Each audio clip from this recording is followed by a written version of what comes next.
Good evening and welcome to the special meeting of the Lopatcong Township Planning Board on April 21st, 2016. At this time, I invite you to join us in a silent moment of prayer, followed immediately by the oath of allegiance to the flag of our country.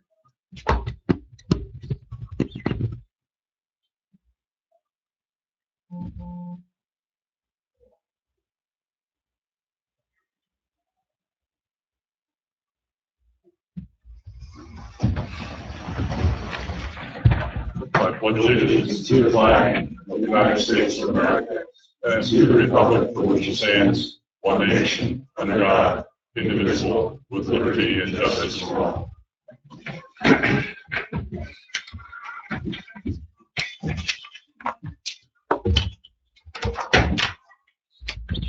At this time, I'm required to state that adequate notice of this meeting has been provided indicating the time and place of the meeting in accordance with Chapter 231 of the Public Laws of 1975 by advertising a notice in the Star Gazette in the Express Times and by posting a copy on the bulletin board in the municipal.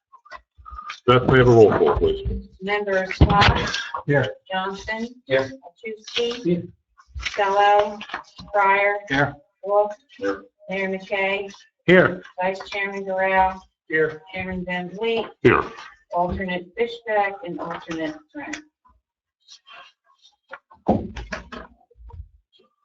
Okay, I'd like to remind everybody that this is a special meeting. The only subject on the agenda this evening will be the report by George Ritter of the ROM District.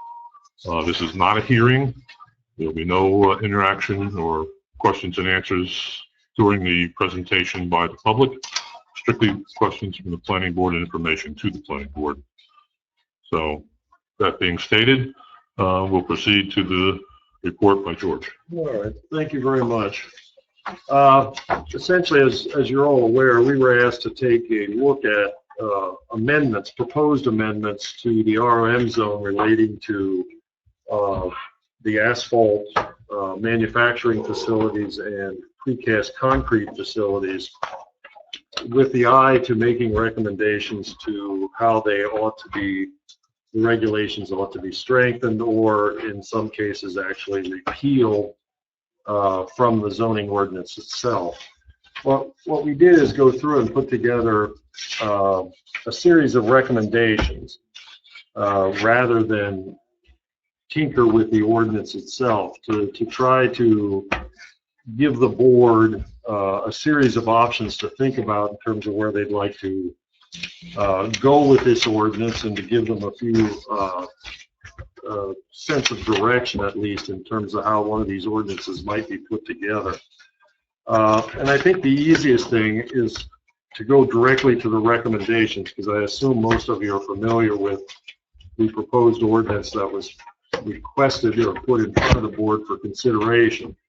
To summarize the ordinance, and I hope, forgive me if I oversimplify it, but essentially the ordinance that was put before the board recommended several changes to the definitions of asphalt manufacturing and basically the precast concrete facility in terms of definitional changes.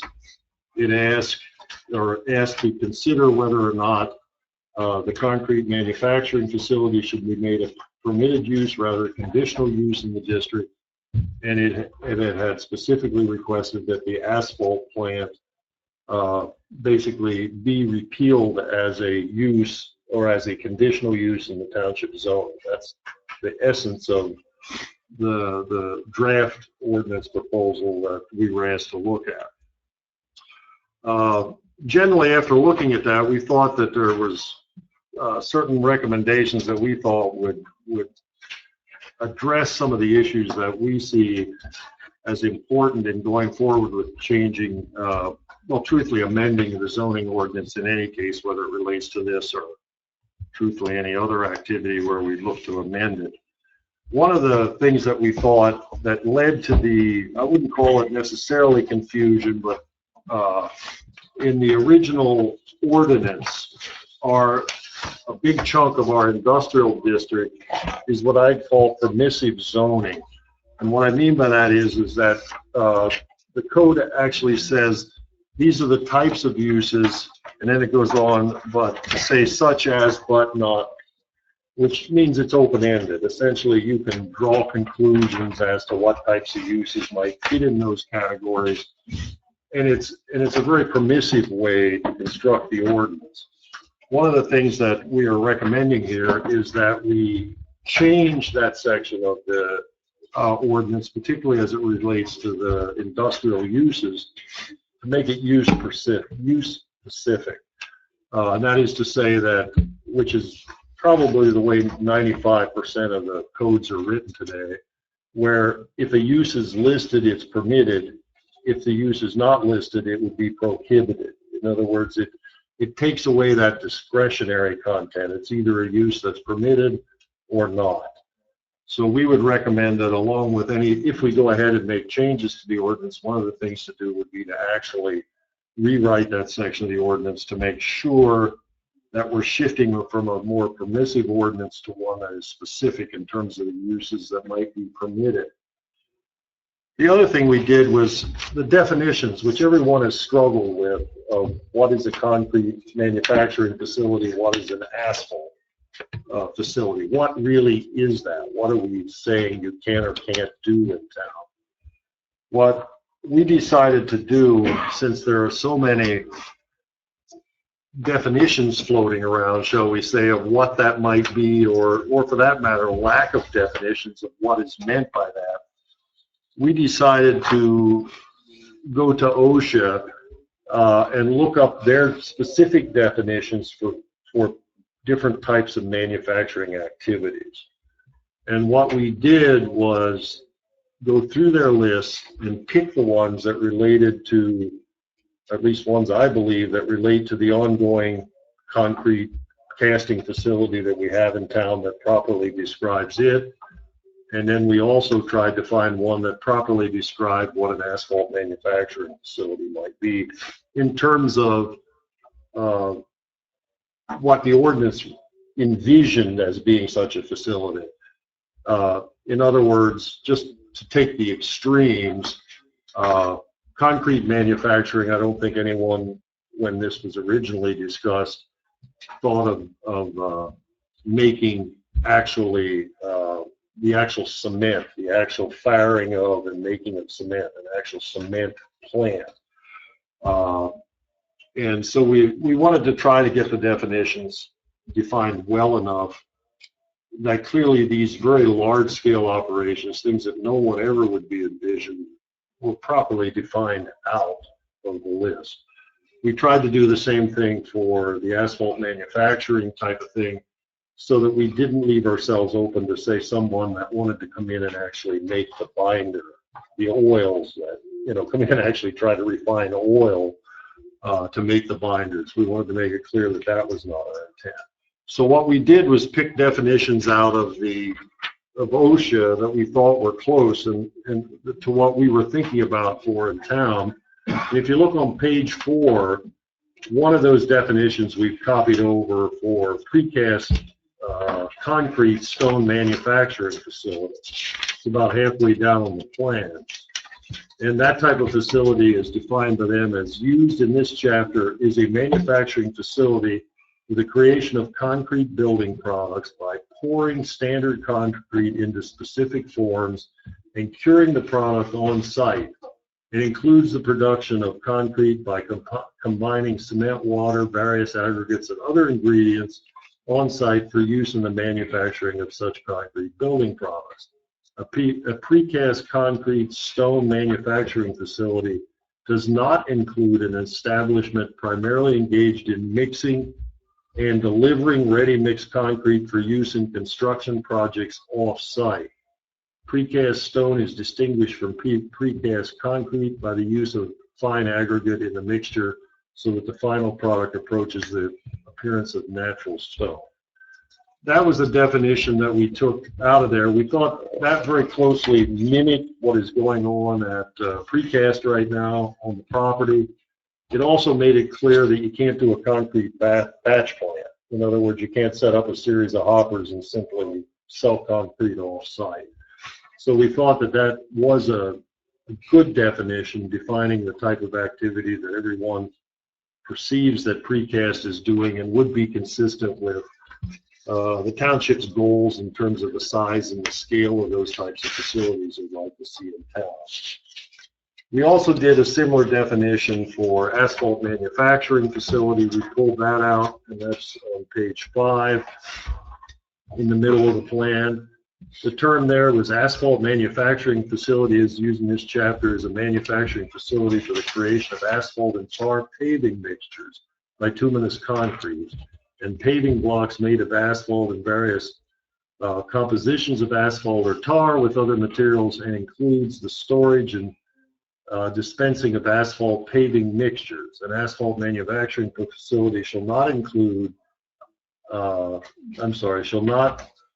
establishment shall not include an establishment that is primarily engaged in producing asphalt and asphaltic materials.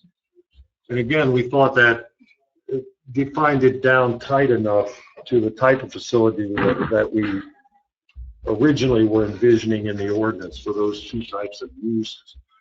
The next question that came up was how we were going to, or how we could look at these facilities in terms of whether or not they should or should not be permitted in the district, and what concerns that we should have if they were allowed in the district or not allowed in the district. And one of the things that has developed since the original ordinances were put together is that the Highlands has come out with a series of recommendations for these types of uses. They've found, the Highlands in their, and the reason I'm bringing these up is as the town proceeds through the process of becoming consistent with the Highlands master plan, these issues that we're going to talk about tonight would have to be addressed, regardless of whether we do it tonight or at some other time. Can I ask a question? Is it appropriate to ask questions? Yeah, Yeah, I've just got to get this a little bit clear. I don't remember any request to determine anything about an asphalt manufacturing facility, so I don't know where that came out. And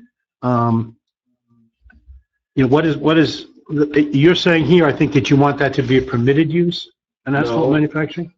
No, Mayor, we're not. I haven't gotten that far yet. Oh, all right, because I see conditional use is permitted in the ROM zone. Yeah, what I was trying to do is sort of give you the logic of how we got where we got. Okay. The Highlands, as I said, basically has come out with a series of guidelines, and they have made a list of what they consider to be potential major polluters. And quite frankly, both the concrete plant and the asphalt plant is included in that list of major potential polluters. And they have made certain recommendations how they should be dealt with if they're present in your town, and how you would handle them. And basically what they have done is come out and said that those types of uses on a carbonate rock area or on an area that has a high recharge rate to the groundwater, those uses should be regulated. And they should be, not in addition to being regulated, they should be prohibited uses in the town if they fall within any area what is called a tier 1 level around an existing public well. And whether they're in that or not, they should follow what they call best management practices, and they provided a list of them. What we thought was appropriate at this stage for the board to consider is amending our ordinances so that we incorporate into that the design, well, I wouldn't call them design standards, the policies put forth by the Highlands for managing these types of uses. And what we're suggesting in this ordinance is that the concrete manufacturing facility the ordinance be amended to make it a permitted use rather than a conditional use in the district, and that the asphalt plant be retained as a conditional use but that they be provided that going forward, that as part of any approval, they would have to meet the best management practices as outlined by the Highlands. And I attached the best management practices to the back of the report in terms of what they were thinking of, in terms of criteria that would have to go into the design and development of any of these facilities in town. And the long and short of it is it's all designed around containment to make sure that you do not pollute the groundwater table, that any spills that may occur are captured, and that they can be cleaned up. And they have 4 or 5 recommendations of how that would proceed. And we thought, or I should say I thought, that was a very sound way to look at these going forward. And we would leave the asphalt in a conditional use standard simply because they would have to meet, if they did not meet any of the best management practices going forward, it would open the whole issue of use up again, and they'd have to come back for a use variance if they did not choose to comply with any of these recommendations. The other aspect that we're recommending to do is, given the concern over outside storage and issues of pollution in that area, that if you'll recall, the ordinance also includes a resource recycling, permitting that to occur in the district. And we would think that, quite frankly, looking at the guidelines of the Highlands, the potential for having piles of material stored and having problems with it getting into the groundwater table, it makes a lot of sense to just repeal that and remove that from our ordinance. No one's applied to do it. There's no activities taking place in the town right now. It seemed to make sense to just remove that option from the ordinance and bring it into closer compliance with the township. Not the township, with the Highlands guidelines. That's the proposed, I mean, there's more detail here in terms of some of the criteria, but that's the basic recommendations, that we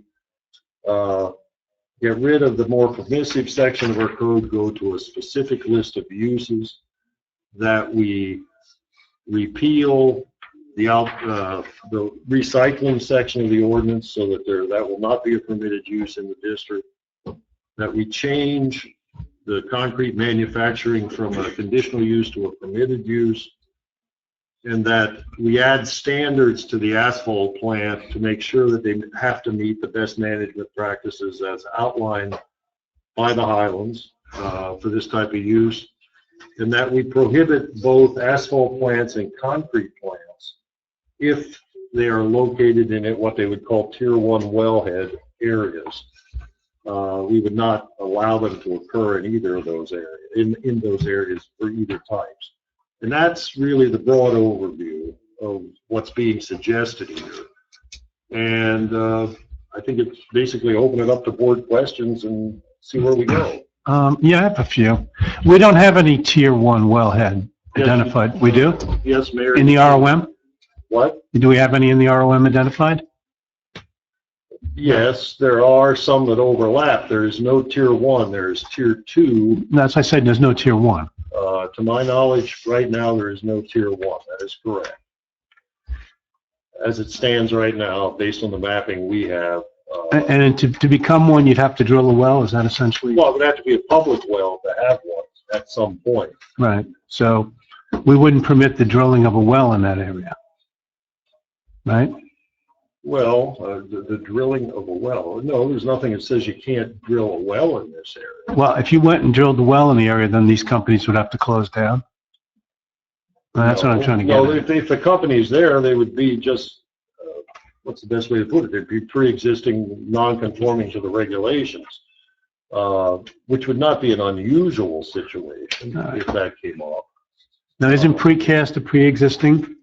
Yes, precast is a pre-existing use. That's but correct. you're now proposing to regulate them more stringently than before. Well, actually less. We're going to move them from a conditional use to a permitted use, and the only thing we're saying is that they would have to meet best management practices as one of those stipulations. So it's actually the degree, let's put it this way, if they need relief and variances, for anything they want to do. We're making it easier for them to make that case than it currently is, because they're listed as a conditional use now. Because now if they needed variances that varied from the standards of the conditional use, they'd trigger what is called a D variance and would have to see. I have no idea what they do there, but I think they have a lot of pipes that they manufacture, and then they store them outside, so they sell them, and then take them away in trucks. That's correct. They Essentially what they basically cast all sorts of stormwater, Yeah. for lack of a better term, stormwater structures. Okay, so now, would this new regulation affect their capacity to store those products as they do now? No, it already exists. I think they got Okay. about 99, I'm exaggerating, but 90% of the lot is already covered with storage. Which grandfathers, to me, would grandfather the entire lot. I mean, they virtually have no ground left to add anything in terms of storage. They've pretty much filled that whole site. In fact, they got a variance a couple of years ago to increase their coverage of that lot. Don't they store under the power wires There are too? 4 site plan approvals before this board in the last 10, 12 years. And those site plan approvals included variances. All right, but they store stuff under the electric wires too. They also have received approval from Power and Light Company for storage in their right-of-way. Now, would this affect that approval, which you're No. proposing here? No, it already exists. Everything they have would be grandfathered. And like I say, at least my sense is that they've used almost every square foot of that property, either for storage or for their manufacturing process. All right, now, you talk here about asphalt manufacturing, manufactured items or manufacturing facility, which would be similar to, I guess, one that makes such things out of cement or concrete, but rather makes them out of asphalt. Well, that's right. The original conclusion of the planning board back when this plant, the asphalt plant, came in, was that the process that they go through is virtually identical to the concrete casting. The only difference is instead of using Portland cement to make their castings, the asphalt guy uses asphaltic concrete to bind everything together and make a product. So it's virtually the same process. And under our ordinance, at the time, the conclusion was that both the concrete plant and the asphalt plant were permitted uses in the district. I mean, we don't have any of those operating in the town right now. I'm sorry, asphalt plants? Yeah, asphalt manufacturing facilities. We do not have any, well, I take that back. I don't know if the bottom line is we don't have any that I know. There may be one, but I keep thinking there is, but that may not be true. No, Paul's shaking his head. I'm thinking of something else. The answer is no. Okay, and has someone applied to do this? Well, if somebody applied today, they would come under the ordinances that would, in that area, would come under the ordinances that are in effect today. If these ordinances were amended, they'd have to abide by whatever the new ordinances were. I'm just trying to find, is there an application in play right now for this type of? Well, there's no new application in play. I guess what I could say is that if we go back over the long history of what's been going on, the approval of the asphalt plant that was appealed to the courts, as far as I know, the town was sustained in their approval of that plant and the rezoning. It's now under appeal, that ruling. I don't know where that's going. If the courts rule in favor of the town and the applicant, they will basically have permission, and I'll defer to Tony when I start practicing law here. You're doing fine. They could come back into town then and ask to carry out the site plan that was approved. Right. Yes, they could do that. And, All right. and that I think they could do whether we change the ordinance or not. Now, what you're proposing here, could they come in the following week and ask to put up a second plant?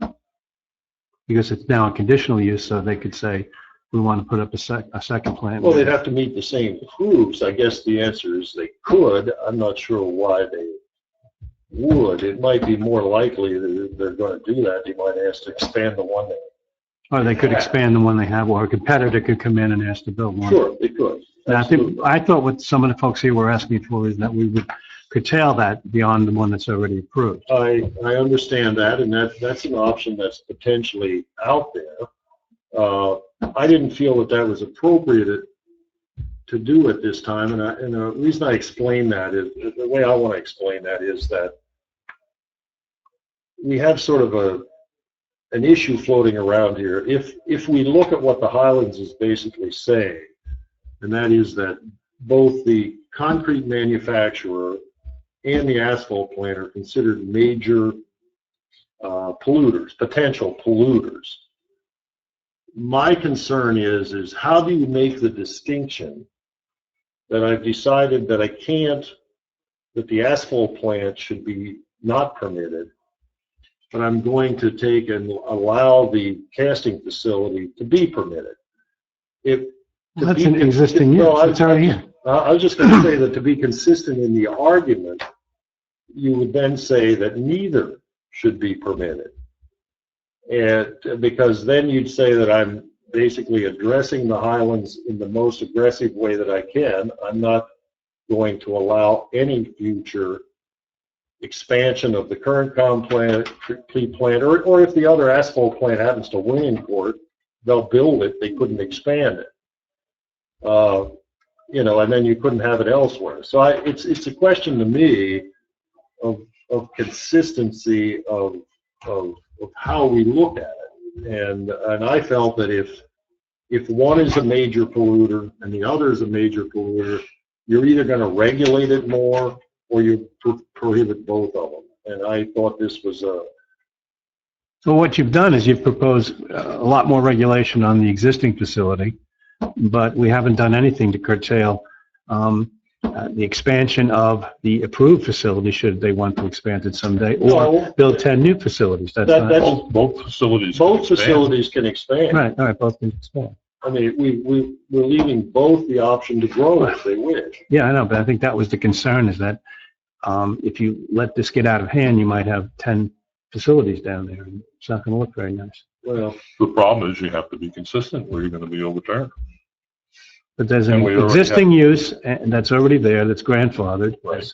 And then there's a new use, or there's a new facility that's been approved but isn't built yet. And we're at a point now where we can, I think, determine how many of those we want in the township. And I think that's what you were asked to do, is to tell us how we could do that. That's the difficult problem. We already have a court case that indicates that the Superior Court of New Jersey has ruled that they're basically the same type of manufacturing. And if one's a pollutant, Highlands determines that if one's a pollutant, the other's a pollutant.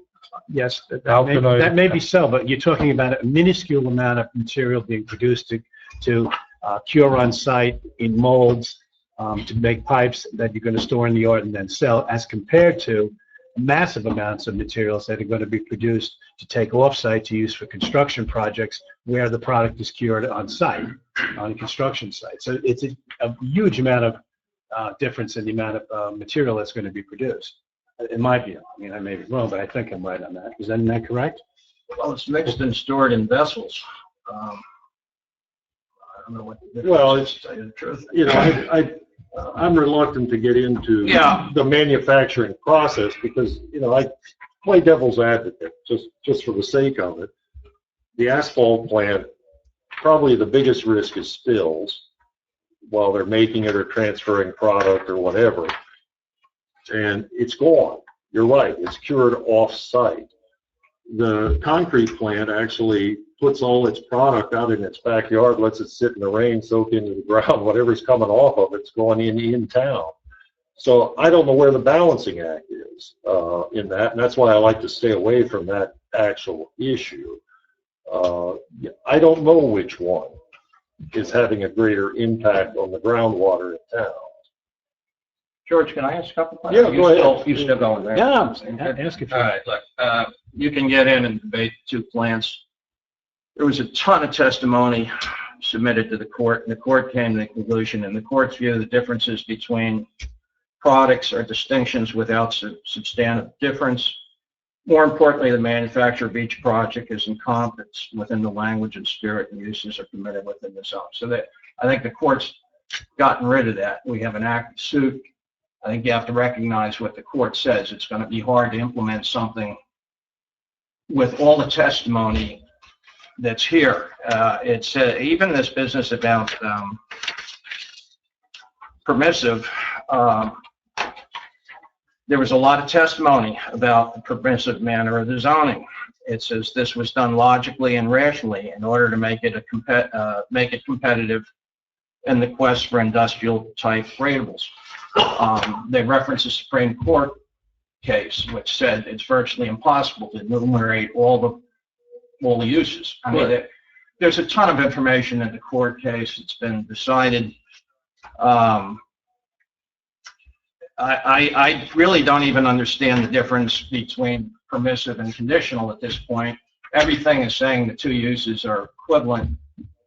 I don't see how you make that distinction. It seems to me if you're writing the one around the concrete products plant, it's got to be a candidate for spot zoning in my mind. I do have a question in general. I mean, we're eliminating a use, we're changing some other things. In my view, you know, it's a cart before the horse thing. Municipal land use law talks about amending the master plan, and then the zoning follows the master plan. So I think, in my view, we're doing things a little backwards here. Well, just to take you through what I thought we were looking at here, this is a report for discussion purposes. If, regardless of what the board decides, if the board decides they like this, fine, we can develop an ordinance. If they decide they want something different, we can develop an ordinance. And quite frankly, if the board was to instruct me that they wanted to make an ordinance that repealed it all, we could work on that. But the point is that this is for discussion purposes as compared to what we have to do to turn this into an actual ordinance. The actual process to turn this into an ordinance, besides drawing up the final wording that everybody's comfortable with, we will have to, and it can occur in several ways. Basically, the ordinance can be recommended to council. Council sends it back to the planning board. The planning board will have to at least amend the land use element of the master plan. Which requires a hearing on its own, correct? It requires a separate hearing on its own. It will require public notice. Since this is not going to be done in conjunction with a re-examination report, this is a standalone. And since we're changing conditions within the district on specific uses, this will require public notice, actual certified notice to everyone within the ROM district south of the railroad tracks. They will have to be individually noticed, everyone in that district, because since if it was done as part of a re-examination report, you just have to run it in the paper. But this will require specific notice to however many there are, a couple hundred people, and then they'll have to have a hearing on that. Then council will have to hold its hearing and adopt or reject it. So there is a process that we have to still do after this. This is just the beginning. It's a lengthy one. What? It's a lengthy one. It's a lengthy process that we have to go through to get an ordinance ready and get it into the proper form and hold the public hearings. It still has to be approved by the Highlands. It has to go before. Well, they want to see it. That's absolutely right. And we have to go through that. And really what this was trying to do is lay out some things for the board to talk about, to think about, and then quite frankly, to give us direction as to where you would like to go with it. Yeah, the other thing I have to say, George, it seems to me with all the testimony and the judge's decision, the two uses are joined at the hip. It seems to me you have to treat them the same. If you go on an expansion of the asphalt plant, you at the same time are going to have to restrict, you know, any expansion of the concrete plant. They're both grandfathered. As I understand it, the asphalt plant, assuming the litigation goes away, it's grandfathered for what, 3 years before you can change the zoning? for them. Yeah, it would be For that. it would be 3 years. So you essentially have two existing uses, whether it's built or not, they're both grandfathered. What you can do, I think, is you could probably prohibit expansions. But for that to be supportable, you'd really have to consider what was in the case, what the testimony was, and I think you'd have to develop the documentation. What's changed? Why, after all of this, and they talk about 20 years of history in the case, why are we changing things now? And I'm not saying that can't be done, but that should be documented in my mind and all laid out. It's got to be more than somebody handing an ordinance up to council and saying, this is what we want. Well, I think that I don't disagree with a lot of the things you've said. Clearly, it was always the opinion of the board and, quite frankly, the opinion that the town put forth in the lawsuit that these were essentially attached at the hip. They were two identical uses, virtually identical uses in terms of process, and if you permitted one, the other one's permitted. We also, so that is a very clear thing. The thing that I am suggesting is that the only thing that has really changed since the lawsuit, any significant, is that the Highlands have come out with recommendations specifically that deal with the issue of potential pollution. And interestingly enough, they put both of these uses in the same category. And that's why I was telling the board that I'd be almost more comfortable to repeal both of them rather than leave one and do the other, or the way that this ordinance is being proposed is to provide additional regulation of them, assure that they meet best management practices, and move forward from there. That's essentially. Well, I'm agreeing with you almost, if I understand everything you're saying. Yeah, I think you could repeal both, like I said, but you'd have to develop justification for that. Otherwise, the ordinance won't be very defensible. Yes.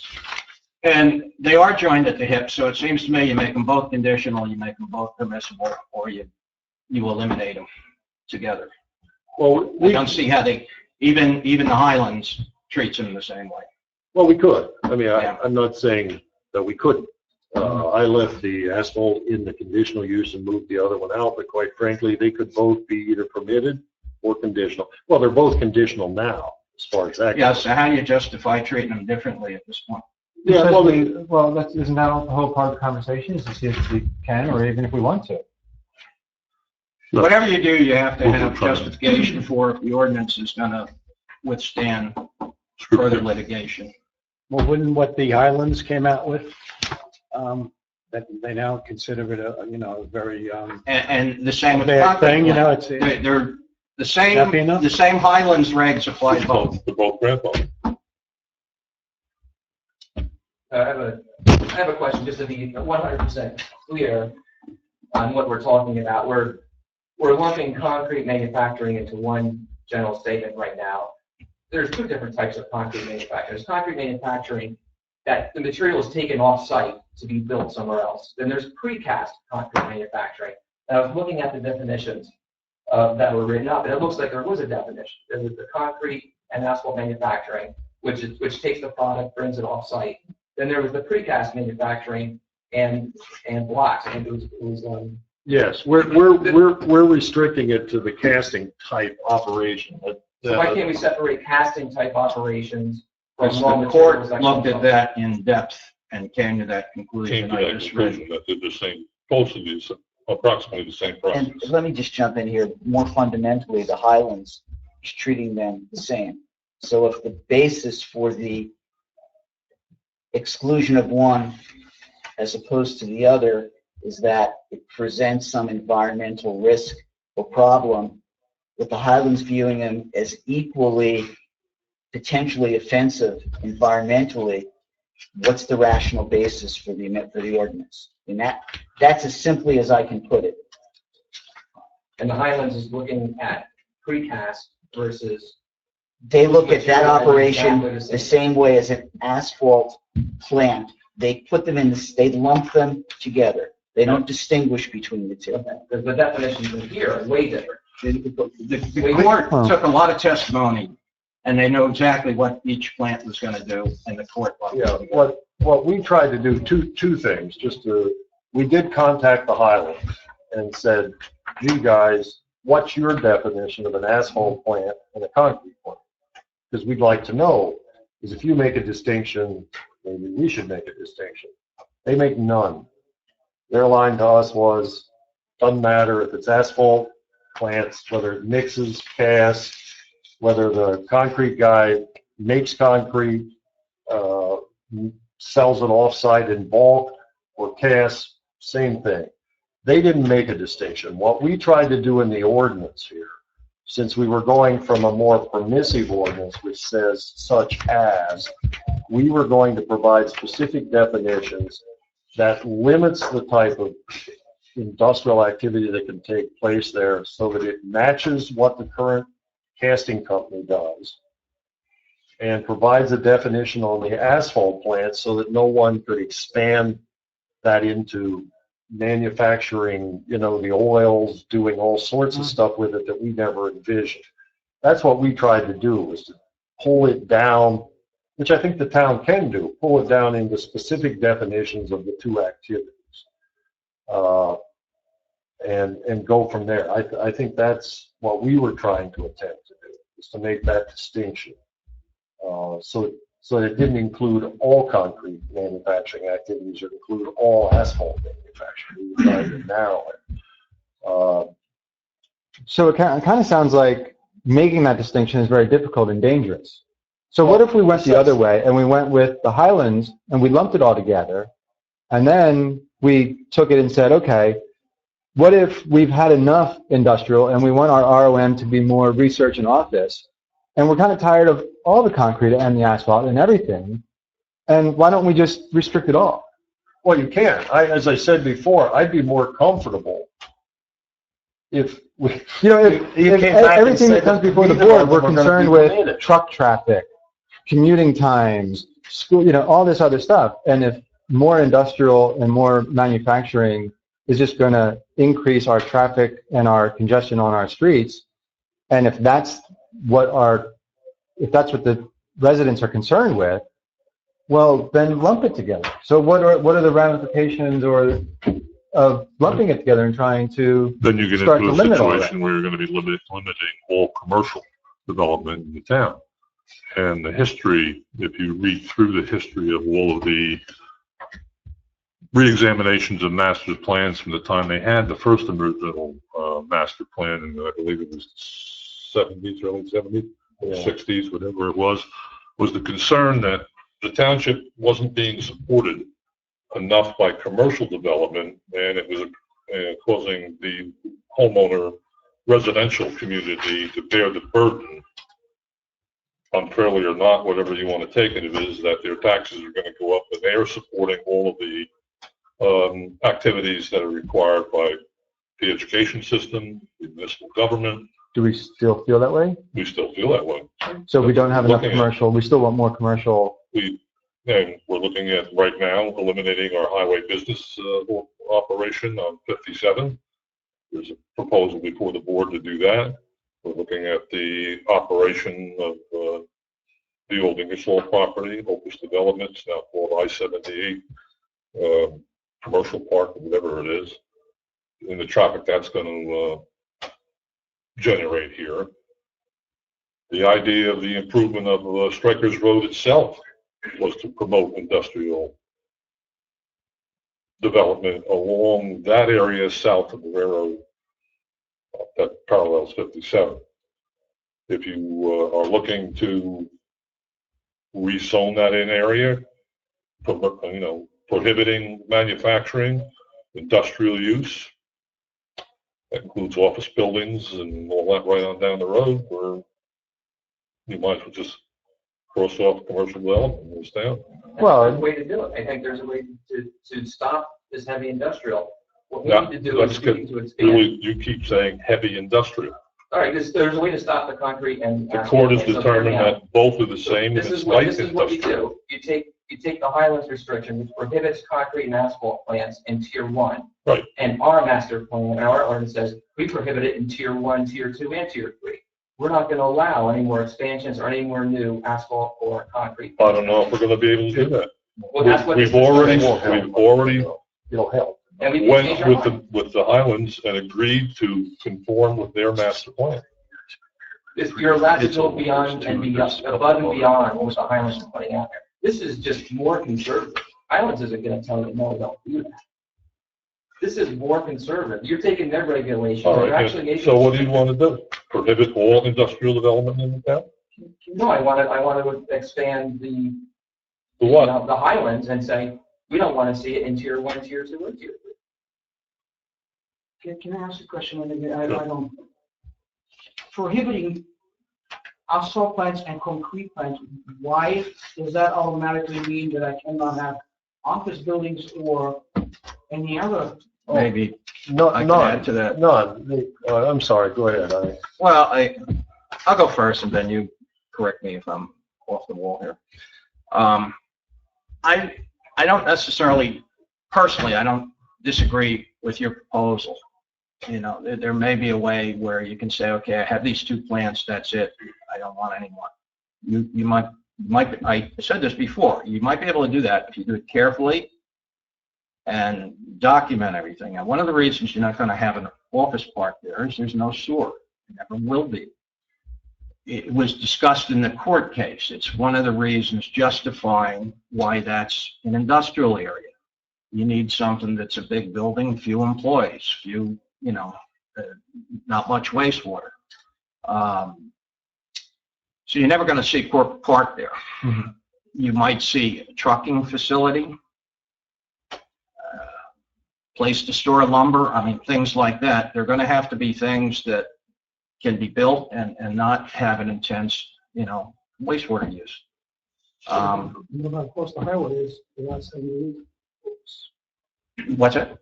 What about the office development and the sewer use? They're going down through Peaburg and they're across the other side of 22. They're going straight into Peaburg? Yeah, Well, they don't even come into Lopa, they just cross the site, right? No, that means that the Bank of America deal, which we had here at one point in time, thinking about it, would have never happened to begin with because we didn't have sewer? No, that was Norfolk Southern moving dangerous chemicals across the rail line. No, I know the one, you're talking about the data center. Yes. So since we have the sewer, that was then, would have been never happened either? They were gonna pump all the way to Baltimore.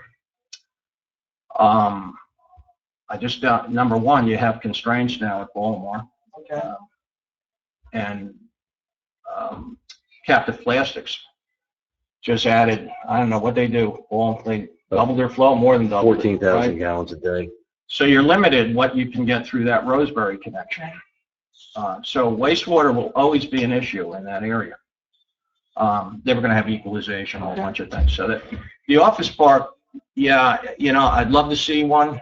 I just don't see it in that area. So you're going to have a different type of development. Okay, but there are, I don't want to say forward thinking, but there, you said a lumber yard, right? I'm fine with a lumber yard. Doesn't pose. And I am too. So you know what? There are industries, if we restrict asphalt and concrete, which I agree with John, why not? But there are industries which are still possible there. A lumber yard would be possible. We have these these facilities we have at the beginning. So I'm not sure why one forbidding 2 uses will exclude all others. That's something I'm not. Now, it eliminates the universe of opportunities you have. Each time you eliminate something, it's a smaller pool of potential uses for that site. That's all I'm saying. Okay, I agree, but I don't want this other pool of asphalt plants and everything which is detrimental to the health of the citizens or the residents here. I don't want to have anyhow. I don't. So I'm with John on that one. If we can restrict these 2, or if it needs to be restricted, both of them, do it. And in regards to that best practices, George, I read through it, and there's a lot of stuff in it which makes total sense. And I'm wondering why that is not common practice to begin with. Well, It is. it will be if we incorporate it into our regulations. We must. It's not, right now, it's just a piece of paper of best management practices. It's not been adopted by anyone. That is something which should be done. The Highlands are recommending it, don't get me wrong, but it's not been adopted by anyone. And George and Paul, that wouldn't necessarily stop anybody. I mean, they would just incorporate it into their design. And follow that. Absolutely, it would So- follow. It doesn't really Would that, matter would that apply to other businesses in the town, those standards? I would think, if they're a part of those, that If category. it's a commercial development in a zoned area, they're gonna have. I mean, isn't any approval in our town subject to also meeting county, Highlands, or state or federal requirements? Isn't it a guaranteed inclusion that they Absolutely. meet And the the asphalt Highlands? plant that was approved Right. had those barrier systems, was part of the conditions that. That was just one of my, Noted. I didn't, that one statement I had kind of took us off on a thing. I had other more generic questions about the write-up. Yeah. And that was one of them. Including that Highlands as a conditional use seemed, it was nice that it was, then it would have been written into our own regulations, but isn't it already assumed that those requirements have to be met No. by anything that's developed, meeting those other county and state She requirements? specifically stated in the conditional approval of the area, that nothing required them to do it. Wow, okay. I mean, now, they'll have to get whatever various state approvals relate to their use. But the specific standards in there, like making sure nothing can get off-site, lining basins, unless you have that in your ordinance per se, then it comes up to whatever the state asks for in their And requirements. they may not ask for that. That's right. We can ask Okay. for what we think is an appropriate means to control that. Another thing you have to look at when you're doing these type of things is, will it be overturned? If someone decides to come in here, we turn them down because they don't want to do this stuff. But if it's standard practice, they go to court. We can't give a reasonable amount of, reasons why we turn them down. It's going to be either kicked back to the planning board for re-review, or it's going to be overturned. We've always tried Right. to make sure that what we craft is sustainable if it went to a court decision. This comes into a lot of different areas, including converting apartment units from 2 bedrooms to 3 bedrooms. We've been in court cases on that type of a development. Luckily, we have not been sued too often on other aspects, but it's a possibility to do that. That's why we went with the conditional asphalt. It's 32 pages of conditions for the asphalt plant to be built. A lot of the stuff that we're talking about here was incorporated in there about stormwater management systems, that it's not directly being fed into streams, try to go with the best practices available at the time. But you just say, I don't want that in my backyard. No, I know That we way go. can't, And what we're that's what we're working trying to on do. here is Eric's proposal that he submitted to the board. And that becomes another problem we have here with that, and if we continue on with these, to go forward and come up with a recommendation to the council, is his bias towards the concrete plant and bias against the asphalt plant. You just took the whole bias out, no What? bias, all the same, concrete, asphalt, all the same. But that's not in with the request he has before the board. Yeah. Okay. Should you The other thing is that comes down to a fact that, is he biased to the point where he should recuse himself from these discussions and any vote? It's going to become a question. It's your proposal that you submitted to the board, am I correct? It's a starting point so we can get this discussion going. The point is, it was your proposal to come into the board. You demonstrated in the past through written information that you're totally against the asphalt. I'm totally against any industry that's going to bring in a dangerous. You didn't say any industry. You Don't put said, words in my mouth, Gary. Don't do it. Don't put words in my mouth. did you, when you were campaigning, were you going around and the information you put out indicate the fact that it was every industry that was discussed? Or did you say asphalt plant? No. First of all, this is not even an appropriate conversation to have. Yes, it is. About a campaign. I can I'm tell- not talking about your campaign. I'm talking about your bias situation on this board. I don't have a biased situation on this board. If it's biased to make sure that the health and the safety of our town is upheld, that's what every single person up here is doing, Gary, every single one of them. You have already expressed a public opinion on it. According to the definition for members of the class 4 members of the board, that could put you in the position of having a bias against a certain thing. The other thing is that the applicant we're talking about here, or the person that you're defending here, which is precast concrete, was one of the plaintiffs in this lawsuit. So the lawsuit's response is directly affecting as the plaintiff, he's directly affecting this board. I'm not sure what this connection happened, Gary, because we're talking about future plans. This has nothing to do with the current facilities. It has nothing to do with it. This is all about how do we move forward in the future. You're turning into something that it's not. No.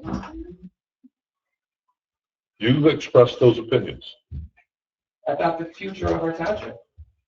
About the asphalt plant on Strikers Road.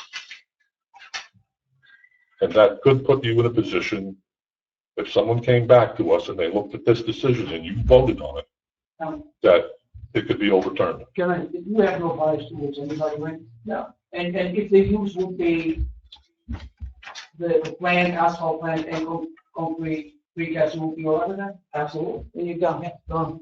No, it's not done. Okay.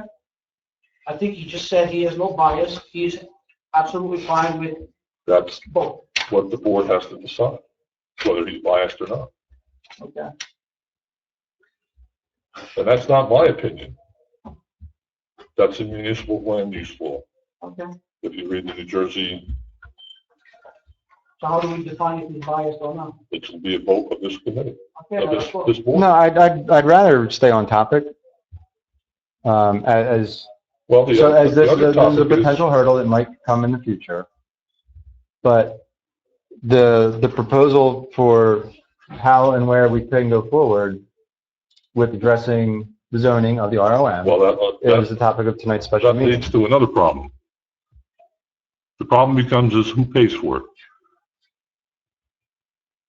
Who pays for what? For this exercise you want to go through with the reexamination of the master plan. It's a Honestly, standalone. Gary, I don't mean no disrespect, but for me personally, I do not want to, the well-being of the residents is not something you can weigh in a couple $1,000s. For me, you cannot. Okay. So I There's think also- the well-being of the residents is more important than saving a couple $1,000s.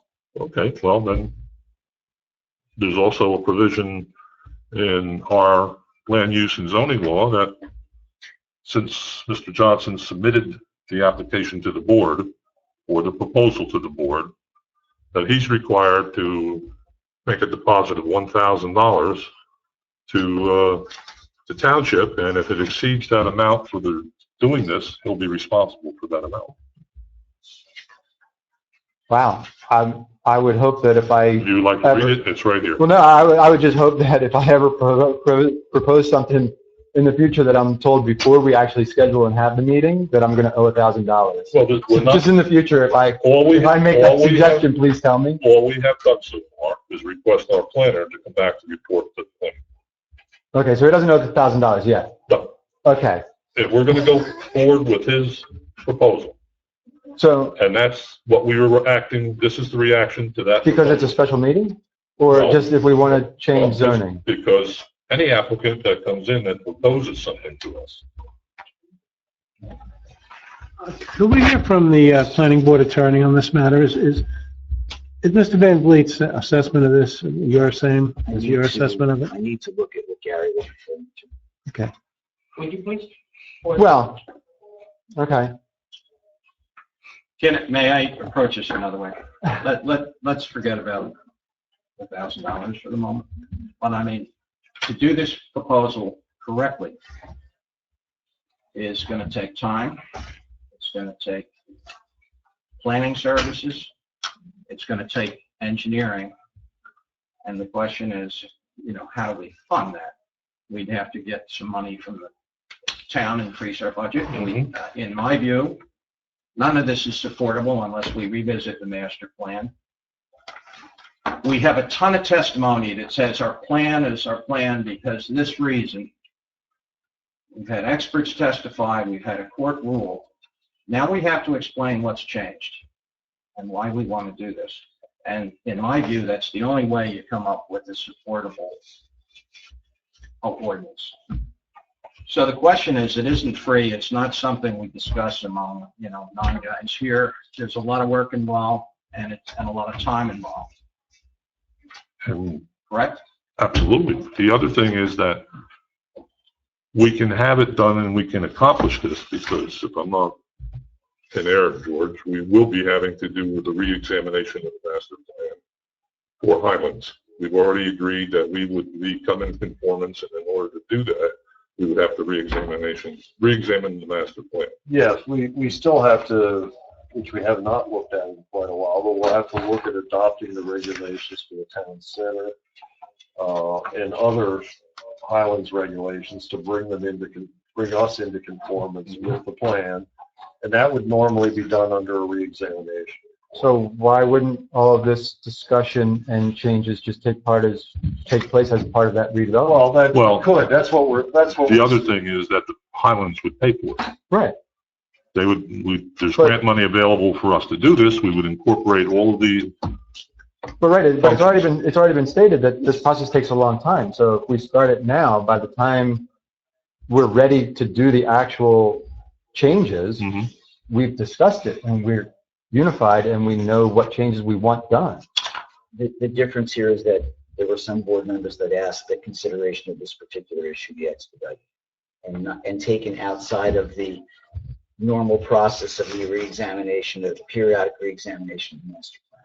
That's what makes it different. That's what carves it out. George, if the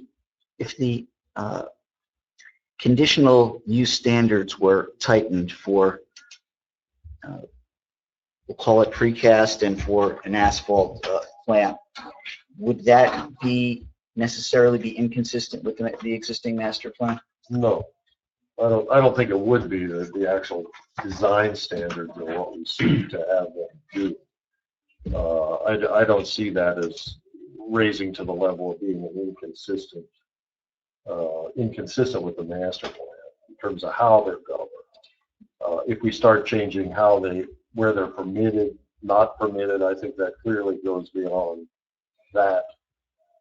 Would it be inconsistent? It's not uncommon for townships or counties to take NJDEP regulations and make them a little bit stricter in their own towns. You can have ordinances that, as long as they meet the minimum requirements of the state or federal, you can have them. So to a point, right? So that's where my question comes in. If perhaps we took it just a step further from the Highlands and said, okay, well, right now the major potential contaminant sources are not allowed in Tier 1 wellhead protected areas. Well, what if our township went to Tier 1 and Tier 2? Now, that wouldn't eliminate all areas of the RLM, just the areas where we have Tier 2 in the RLM. So we just confine them a little bit more, but it's not unduly, I wouldn't think. A lot of things come into factor. Who actually has the jurisdiction to control that? Is it the DEP? I thought the township? I thought we make those conditions. We just stated that. Well, not necessarily. I guess what I can add to the Highlands recommendations are considered to be minimum standards. Minimum standards. The town may enact standards that it feels is more appropriate. They can be more stringent. They can do that. The Highlands don't. The Highlands are not saying that their regulations are the be all to end all. Right. That's essentially they're the minimum. They're the minimum. So it wouldn't be. Let me see if I can. Yeah, but until the Highlands Council was formed and took $800,000 out of or 800,000 acres out of North Jersey, we didn't have to answer to the Highlands Council. They took it on their own behalf, and now they're starting to mandate what the rules are. And we've opted into those, though, as a town. We have a choice. And we're choosing to. We're opting into those regulations. if you know the whole situation and what it'll cost you if you don't option in, you'll have a change of heart. We chose to align our master plan with the Highlands Regional Master Plan for the whole town, not just the preservation area. Right. I have a suggestion, a pragmatic suggestion here. See if I can summarize where we are. And I'm not trying to cut anybody off, but we beat this up pretty Go good. until 10, Tony. Go until 10. No, I'm just kidding. Tony, your suggestion is welcome, and we haven't even heard it yet. You made it go to 10. George has recommended, and I've recommended, that you treat precast and an asphalt plant the same. He's also indicated to you that by tightening up the conditional use standards and allowing them to remain permitted uses, you don't necessarily have to conduct a re-examination of the master plan. You don't need to go through that entire process. Tightening those standards would be consistent, or could be consistent with what the DEP is saying, or I'm sorry, what the Highlands is saying, and it's not inconsistent with our existing master plan. Why don't you get, if it's the board's desire to tighten those restrictions, why don't you give, instead of all of you, and I say this respectfully, trying to be planners and coming up with the way to do it, why don't we ask George to give that some consideration on how those standards can be tightened to achieve what you're looking to achieve, but also to treat all the businesses in that zone district equally and fairly with an ordinance amendment that's consistent with our master plan. I think that's the best way to skin the cat, if that's the way you want to go. And just keep this in mind too. Let me just, and then I'll shut up. There was a comment earlier about precast and coming in for an application not so long ago. Precast is essentially built out. There isn't anything else as a practical matter that they can do on that property. So if you're looking to protect precast in some way, I wouldn't be overly concerned because there's not much else they can do there. Just keep that in the back of your mind. Yeah, they're approved for 88, 89% coverage. Their variances from the board. Tony, may I add one thing? I have agreed with everything you've said. But before I would commit to the tightening, I'd like to see the impact of that, what part of the zone is affected, and in what manner. And I think that's just prudent, a prudent way to proceed. And towards that end, give George the opportunity to reflect upon that, to come up with some ideas, and to again report back to us and tell us, okay, this is the practical effect, not only on an asphalt plant and precast, but on the other uses that exist and are permitted in the zone district. Right. So you don't unwittingly try and stamp out what you perceive to be a problem and shoot yourself in the foot by creating another problem, or another problem for another business that may want to operate there or is operating there. That's my suggestion. I like your suggestion. I'm going to put this $1,000 comment that got everybody's attention. It's not applicable because it's under the applicant section of the code here, and it says right here it's for development plans or alternatives. No, No, this is an ordinance. we're trying to, This is under the applicant's process, the applicant who wants to develop something. I will take a look at that, but I don't think we should get hung up on that Right. now. Nobody's asking anybody to write a check.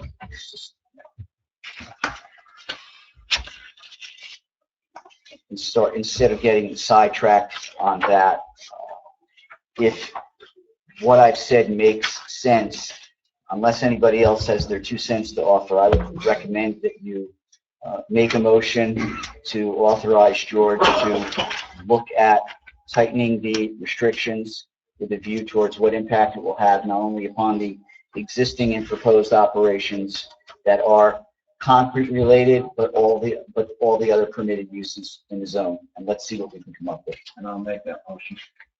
Do I hear a second? Roll call vote. You want any discussion, Gary? Or No, discussion. Not on that. They couldn't discuss it with that. Yeah. Roll call, Scott, please. Okay, members Fox, Yes. Johnson, Yes. Chesky, Yes. Fryer, Yes. Wolf, Like trustee council told you, since I was sitting on the planning board when the asphalt plant was approved, do I have a conflict in those? I don't believe so, no. Since it's still in litigation? I don't believe so. Okay. Yes. Mayor McKay, Yes. Vice Chairman Durrell, Yes. Chairman Bender. Yes. Okay. Is that it? Motion to adjourn. Yeah, Okay, do I have a well, motion to adjourn? Any public comment? I was just gonna say, that the summary description was better than the written. I was very confused by the written report. It didn't seem, once you explained it, I could start to see where it was falling in, but reading it coming in tonight, it seemed like all we were doing was removing conditional conditions and making everything permitted. And I didn't think that just removing the words such as but not did everything you said. Like, It's exceedingly complex. yeah, so It just, is, and not always easy to convince. I was coming into this, I didn't understand how any of this was going to play out by removing those 4 words. So, There we get into a discussion. Let's stop using Right. the word asphalt plant and start calling it like doing concrete. so,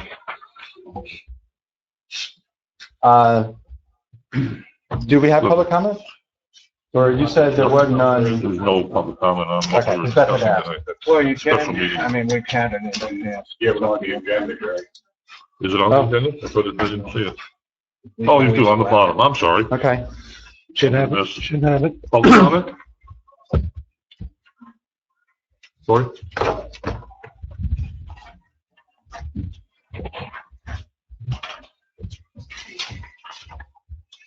Lori Chesla, 12 Meadowview Drive.